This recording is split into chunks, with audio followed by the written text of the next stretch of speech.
Good afternoon, everybody. It is 3:30 on a weekday. You know what that means. Time for At the Close. Let's run it. All right, it is time for PreMarket Prep at the close.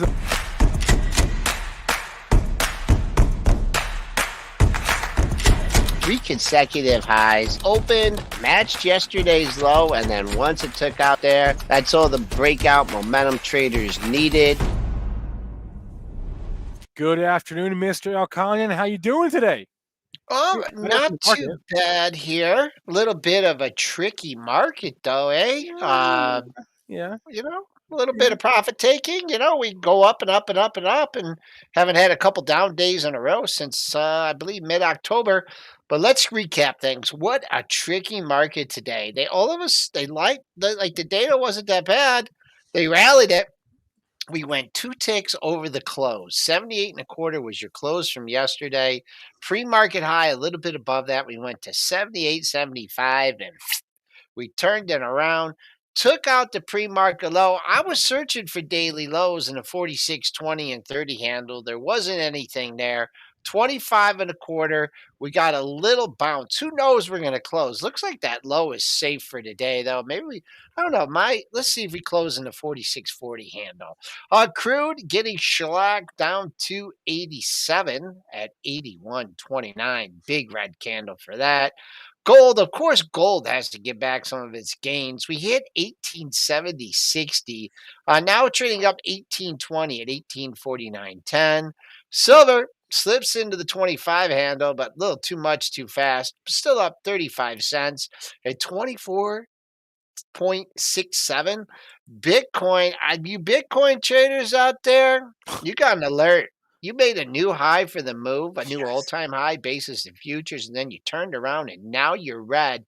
I'm still gonna, when we took out the low, I'm still gonna say 66K is gonna be a big level. We took that out. No, we got to 66,105. So you Bitcoin traders, keep an eye on that overnight. Same kind of reversal in Ethereum futures. New all-time high reversal. Now down $70 at 47.32. Spencer. Yeah, okay, let's stick on that crypto thing for a second here because I don't remember if we mentioned it. We may have mentioned it at 8:32, 8:33 this morning, but we were going through the reactions to the CPI number, and that's when crypto spiked, Bitcoin and Ethereum, Yep. and then an hour later, turns out the top was in for now. For now, yeah. People were looking. They probably go, "Oh, I'm gonna trim at 70K." Maybe Yeah, it was a psychological maybe. thing there. But man, that big run. I mean, near a little bit of a pullback, but still. I mean, you can't say the chart looks bad. I can't find much bearish except for if you want to go with that key reversal today, making a new high and then coming out and taking out the low of the day. That's all I could say on the Bitcoin futures. All right, the story of the day, aside from the CPI, was this Rivian IPO that we finally. What time did it open at? I'll tell you. Actually, it's a rhetorical question. It opened for trading at 1:01 in the afternoon at $106.75. So every headline will say the same thing. Rivian pops on IPO. Well, technically yes, because the IPO price was 78 and we opened at 106. But if you bought the IPO, if you bought the open, I should say, if you bought the open, you really only had like 20 minutes before the market had turned on you, and you probably your position turned to red, because that's what happened here. It popped off the IPO and then dropped pretty much in the first 20-25 minutes there. And we were just looking at some numbers based on where Rivian is trading at right now. It is valued more than Ford and more than GM. That's what the street wants to do. That's what the street's right. What it wants to do, right? Price don't lie. Can't give you much data here except going to the 15 minutes. And the only thing I see interesting is it opened at 106.75. You went to 19.45, right? then you came down, you had the dip, and then you went to 1946. So it did give you something on the 15-minute if you're so inclined to be that short term on the trading, but kind of hard to give you numbers until there actually are numbers in Rivian. This will never, ever, ever, ever be seeing any of my portfolios, I at just least don't get for it, a Joe. while. I don't get it, Joe, because I thought we were past all the EV hype like 12 months ago or like 10 months ago. We moved past this, I thought. And now here we are again with another company. Yes, they have a car. Yes, or a truck. And yes, they are ready for production. But they're still pre-revenue, right? They haven't actually made anything yet. And yeah, they've got the investment from Ford and Amazon. Um, but I thought we were past all these crazy valuations for these pre-revenue EV companies. I guess I am wrong. Speaking of Ford, how did Ford do today, Joel? Triple Yeah, top. just as I thought. Okay. Triple top. Yep. Yep. And I tell you, man, there's some stocks that like respect the pre-market levels, and then there's other stocks that don't. Ford is a stock that does. Actually, for I'm just referring back to the high of the move was actually 2080. That was in pre-market trading yesterday. But Ford taking some, perhaps taking some money off the table off this deal. Big turnaround for Ford here. We're gonna have to do a reset on the levels right now.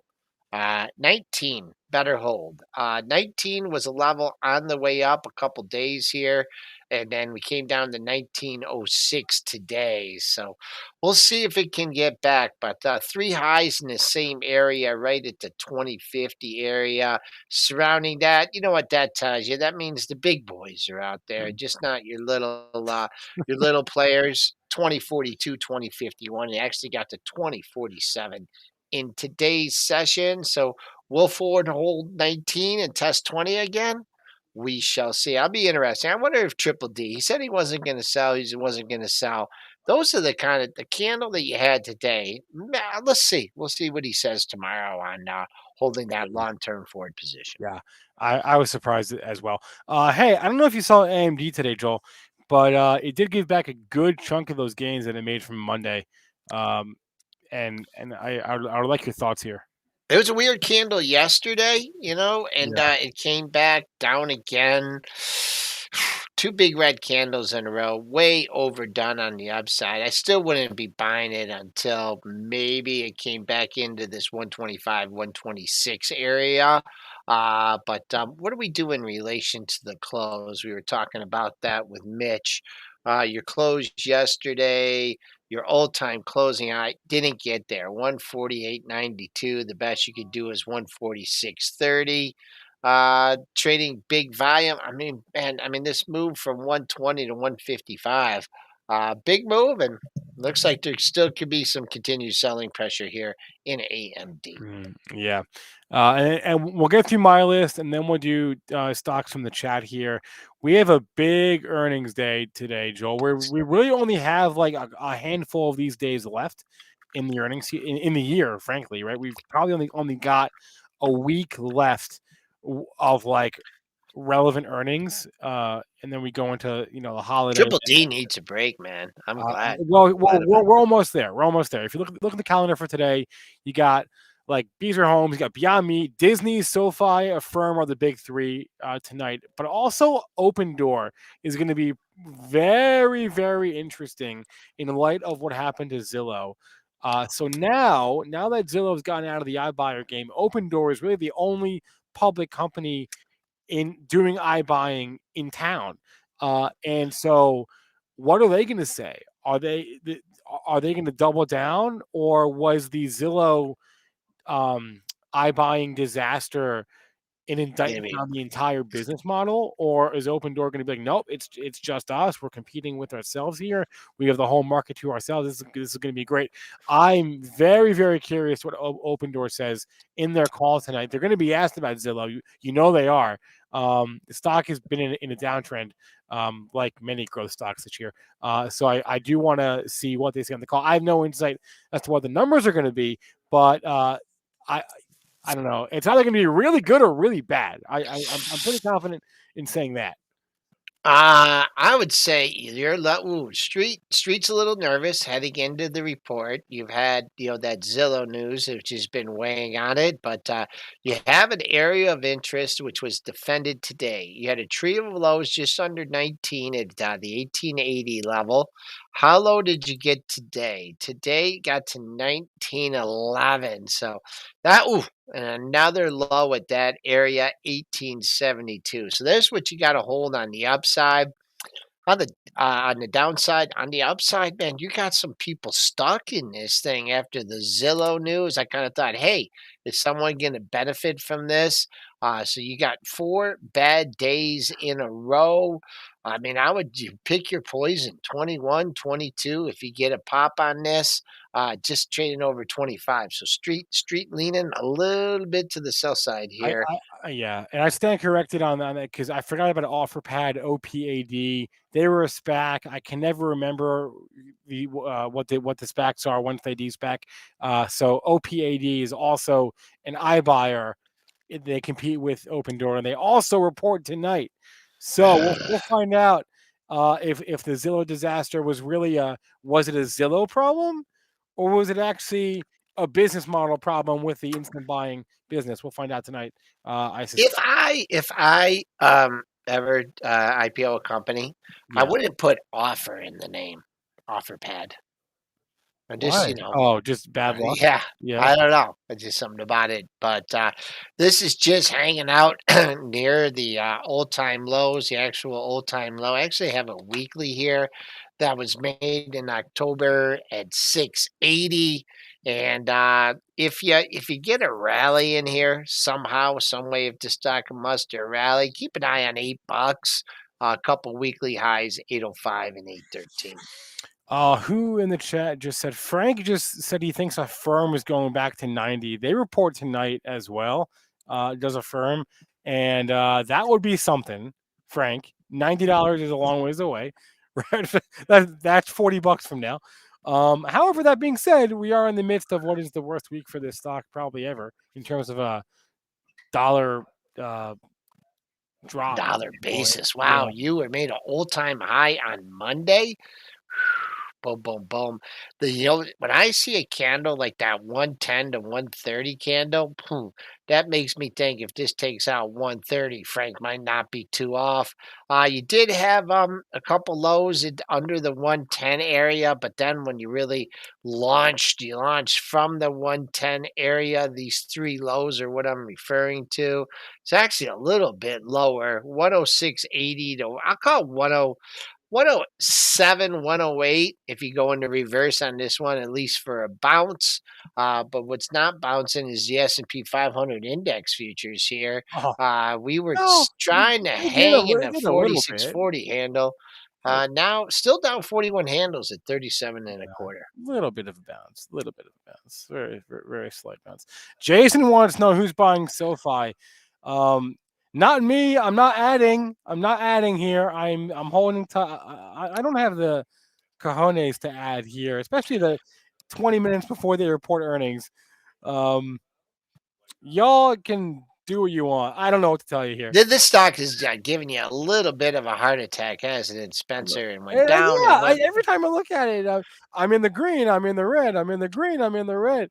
Every day is different. 2363 was the high of the recent move down to 1985. Call that a 4-point move.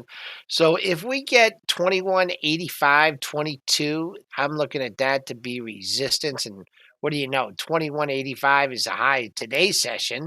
But that would be the rebound. Under $19, it's thin air under here. You had this low right at 19, and couple days you were at 17. So down a buck 84. Street taking profits ahead of the report. Let's see what SoFi delivers after the This is close. my philosophy, okay? And again, this is a longer term thing for me. Unlike Dennis and Joel, I'm not afraid to chase. I'm not. For a longer term position, I will chase a stock. Okay. So, you know, I could get depending on what they say tonight, I could get talked into buying SoFi tomorrow at 25 or 26. I could get talked into that, sure, right? I'm not afraid to do that. For a trade, I would never. But for a longer term position, Okay. yeah, I could get talked into SoFi tomorrow if the report is amazing. If it's not, I'm not going to buy the dip, certainly, but I could certainly get talked into it in the mid 20s if the report is, if they blow the doors off this thing. We'll find out in a few minutes.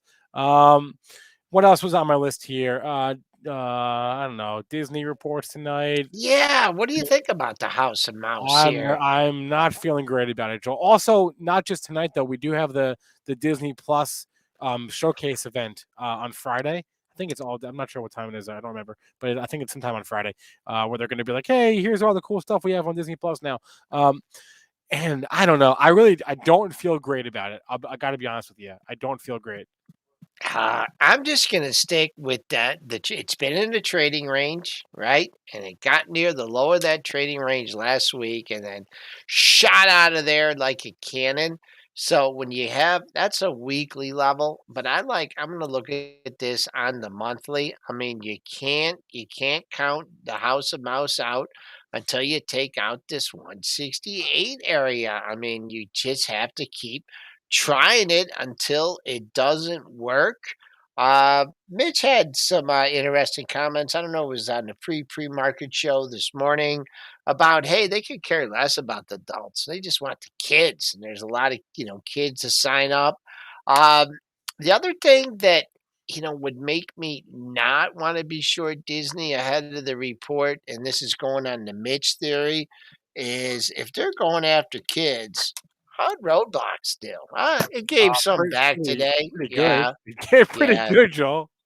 It's giving some back today, getting in that gap area. So immediate profit taking. But man, you just when you get a monthly level like that, you have to respect it until it tells you it doesn't want to do it anymore. And under 168, I do see this other monthly low at 160.52. But just 168, man. We'll be talking about that level for a long time. Will the potential support turn into resistance? Tuned in to pre-market prep. That's what we'll do. All right, we'll do some ticker time here. Drop your tickers in the chat. Someone just asked where the buy zone. Let me find out who asked. It. That's about Shh. Shopify. It was Patrick.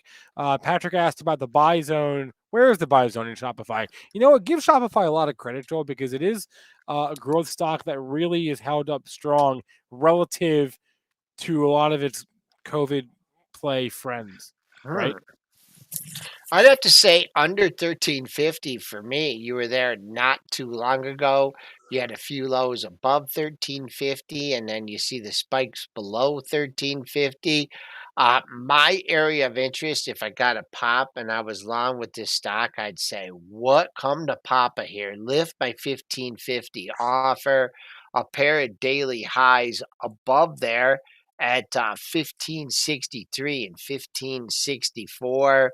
Man, a couple other daily highs right at 1550. So that's your major resistance. I'll go wide, 1350 to 1550 on this one. Heading to report. Amazon shot out of a cannon yesterday, back in the cannon today. Just down 108 bucks. Did take out the high from yesterday. Wow. If you had your offer there up at 35.93.77, you got taken out. You probably weren't too happy when it went to 36.05.45, but now back down. Man, you got a candle here to deal with. You don't want to start working your way into this one. That was a big green candle. So under today's low at 34.63. Next daily low down at 33.65. Spoos back in the 4640 handle. Just kind of had a feeling that might be the battleground just for the close into today's session. Who knows moving forward? Uh, yeah, there's a mention in the chat about the Evergrande thing. I don't Knock know. again. China. I don't know. I Ooh, don't know what Joel China. thinks about it. My Evergrande take is I don't want to minimize it, but I also don't think we should necessarily care. Right? The biggest risks are the risks you don't see coming. We all saw this coming like a month ago.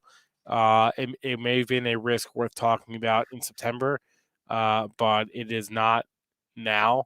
And I just don't think the market. You know what we haven't talked about? Alibaba. Yep.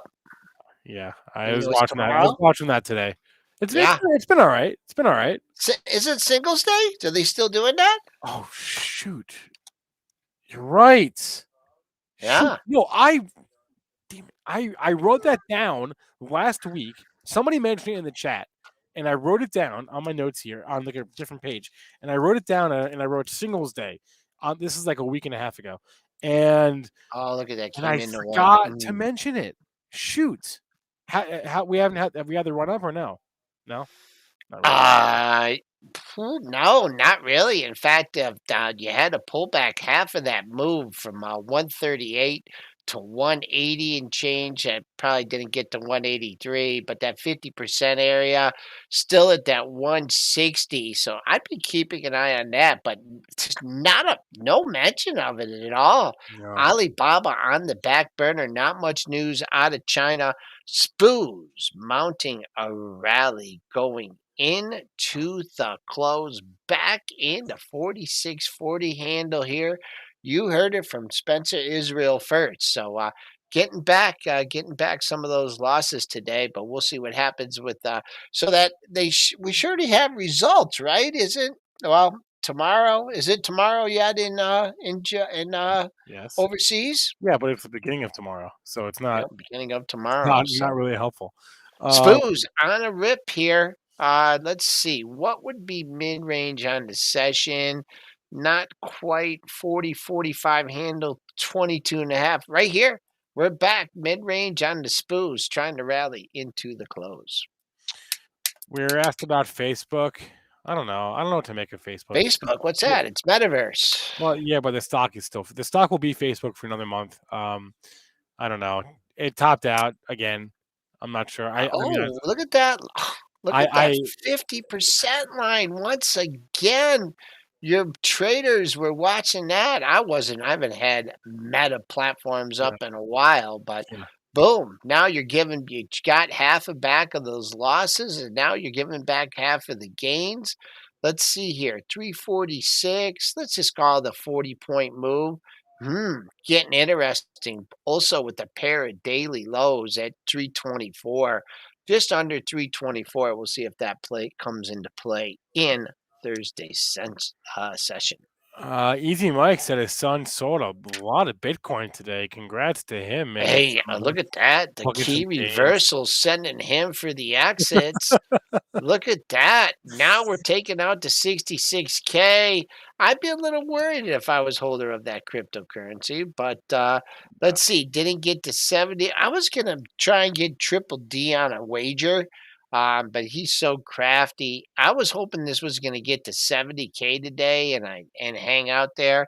And I was going to go, I'll give you 80K and I'll take 60K. But this is where we're going into Bitcoin. This is the futures. I don't know how this whole pans out in the way it trades, but you do have a daily low at 62,905.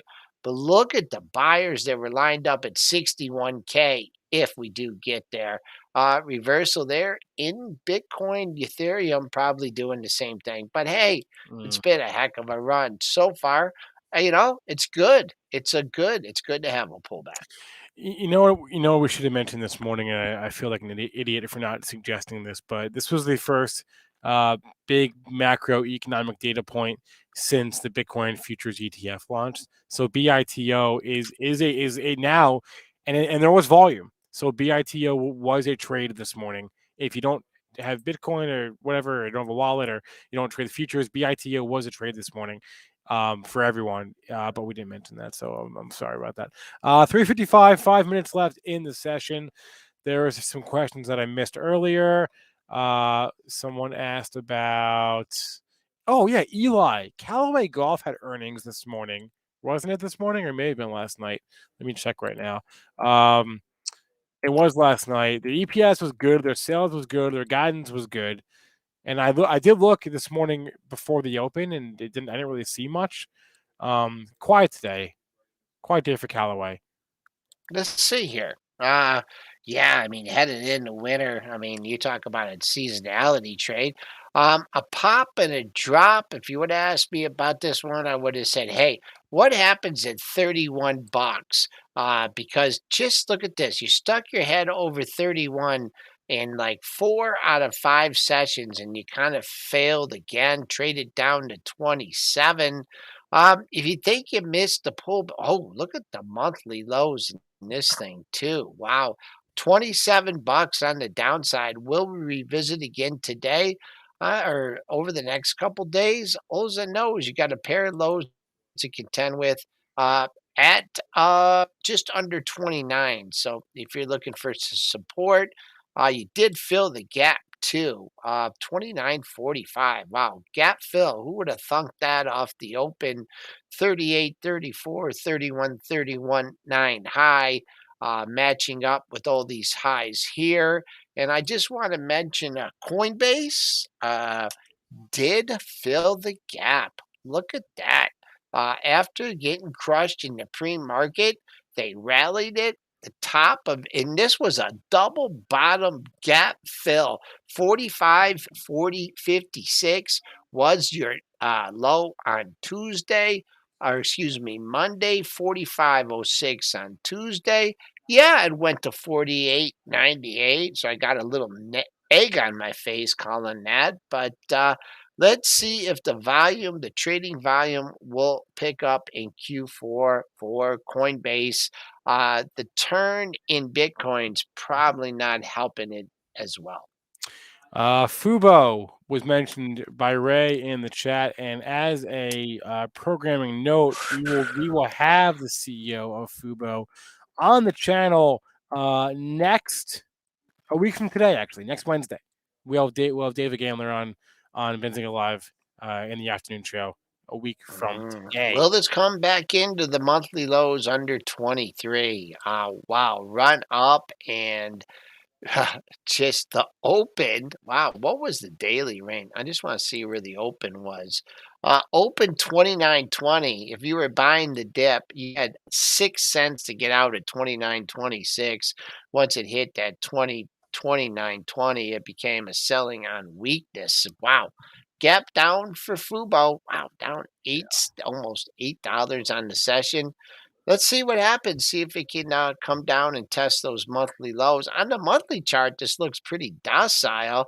You had your monthly highs. Where were they? 35. Wow, 35.09. You got to 35.10 in today's session. So Spencer, what else we can do? We can cover maybe one more before the open. Looks like we're Yeah, smack dab in the 46.40 handle. yeah. I'm just looking at the broad sectors here. There's really not much to say. Uh, sort of a really quiet day. Energy is your big loser, down 2 2/3% today. Technology With is down. crude, yep. Yeah, technology is down. Communication services are down. The XLC. But other than that, though, kind of just quiet, right? Everything else is up or down less than 1%. Financials somehow ended up in the red today. Not sure how that happened, but yeah, I don't know. There's really not much to say as far as broad sectors are concerned. So let's just do one more if we can. AZUL, that was the last one. Someone All snuck right. in, and we'll do that and then call it a day here on pre-market prep at the Wow. close. AZUL. Let's see. I have a feeling this is going to be a Oh, wild one. I mean, Boy. Man, in a trading range. Giving back half of this rally here. So if you think you missed a move, 13 and a half, 2.14 and a half, giving back in, giving back half of oh. those profits. Well, we managed to close right on the session, but still in the 46.40 handles. So Spencer, I'll let you take it from here. All right, that's a wrap for At the Close, everyone. Please remember all the information from our show meant to be used as informational purposes and not for investing or trading advice. I only see 50 likes. Let's get to like 150 likes in the next. Here, I'll start the timer. Start the timer. We'll make the timer go like 30 seconds. Ready? Start. In 30 seconds, let's see if we can get to 150 likes on this show. See, you got the fun little icons up on the screen. It's cute. It's fun. We can all hit that like button. Thank you, everyone. Money Mitch, we're at 14 seconds, by the way. Money Mitch is coming live next, an exclusive interview he's doing. We'll be live right now. The stream will end a redirect straight to that. I'm waiting 30 seconds. 30 seconds is over. Okay, we ended up at 82. Not what I was looking for, but there's always tomorrow. Everyone have a good rest of your day. Money Mitch will be live right now.